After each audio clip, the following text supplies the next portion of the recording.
Hello and welcome to another video from Midas Touch Toys, Games and Collectibles. And today we are looking at the 2004 release, or maybe 2007 release. We're never quite sure on these because some places we look at says it's 2004, other places say it's 2007. But anyway, regardless, these were released by Marks and Spencer's, and it was of their Thunderbirds series of miniature die-cast model keyrings. And this particular one we are looking at today is of Thunderbird 1. Now, there was two different Thunderbirds in the series. There was Thunderbird 1 and Thunderbird 2. We have actually already done a video on Thunderbird 2. And this particular one now we're looking at is of Thunderbird 1, which was the reconnaissance aircraft from International Rescue.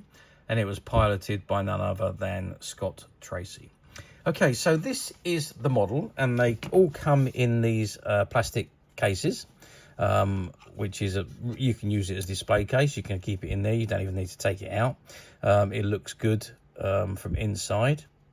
And if I turn it to the side there, you can see that we've got the M&S barcode on there, and the style number, made in China, and it says T790755032441. One size, Y100, and I have absolutely no idea what those numbers mean or refer to.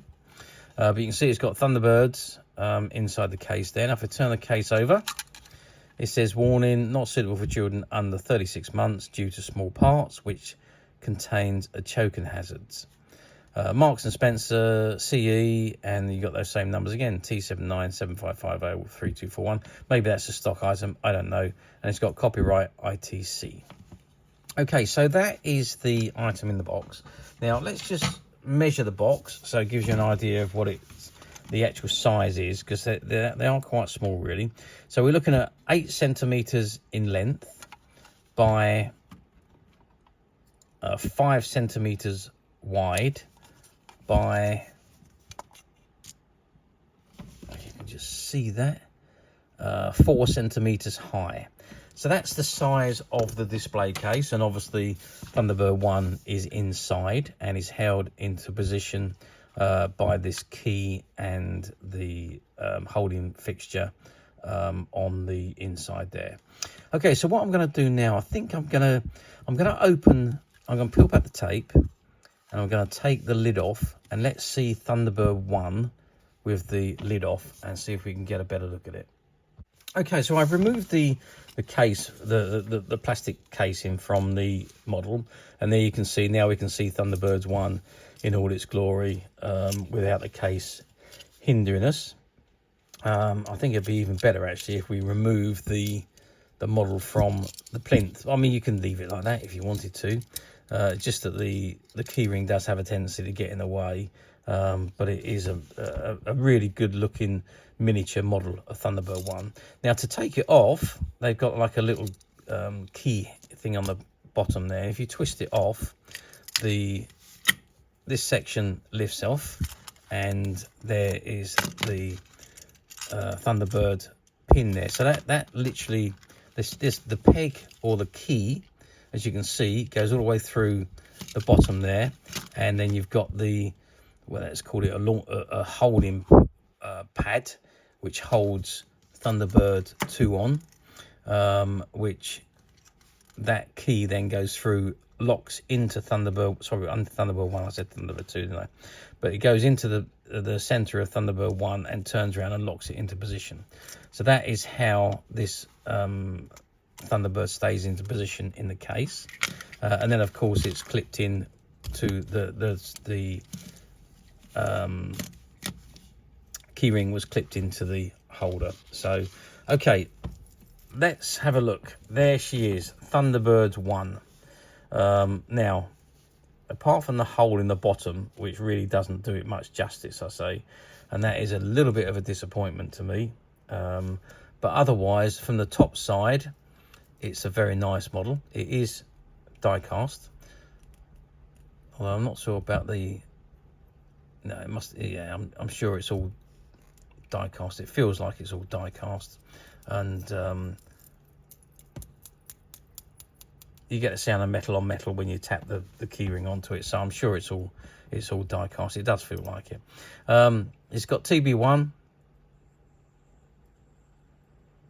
TB1 again, and TB1 again. So it's TB1 all the way around it. And it says Thunderbird running down the center, TB1 on the side, and TB1 on this side. It is a very small model though. Let's tell you or show you how small. We are looking at 4 centimeters in total length of the model, so it's very, very small.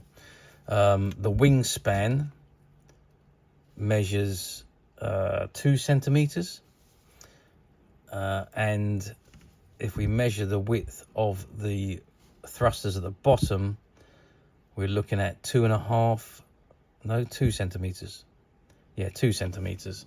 So that's the size of the model. So it is very small. It is on a 3 centimeter chain, and the key ring itself is about 2.5 centimeters. You can see that in diameter. So that is the model. I mean, it's a nice looking model. It does look very nice from this side. I don't quite like it on this side because you've got that whacking great hole in the middle where it's held onto the plinth. So I think that really, really ruins it. I'm sure they could have found a better way to mount it, even if they had made a hole in the bottom here and mounted it in standing up. I think that would have been a much better way to do it, rather than put a massive great hole in the under section there, which is really, for my money, it's ruined this key ring. But hey, it's a key ring, so you know, they were designed for just to sit with your keys. They're going to be moving around and being knocked and what have you, so that was the whole point of them, I suppose. But for me, I think it's just ruined it. It's not as good as it could have been. I think the Thunderbird 2.1 is so much better. But hey, you know, it does look good in the case. I do have to say that. And that's, I think, what we do. We're going to put it right back in the case now and have another look at it in the case. Okay, so there we have it. I have actually now put it back on to the plinth. I mean, that was a little bit fiddly to get this one back on. It wasn't as straightforward and as easy as the other ones have been, because you're trying to balance this and the rocket or Thunderbird 1 facing downwards, and you're trying to turn the key as well. So it was a little bit fiddly to get it back on, but it's all gone back on, and I say it looks much better on the plinth than it does off. I mean, if I was going to keep this as a display piece, I would actually remove this the keyring section of it and take that away, because I think that ruins it sitting on there.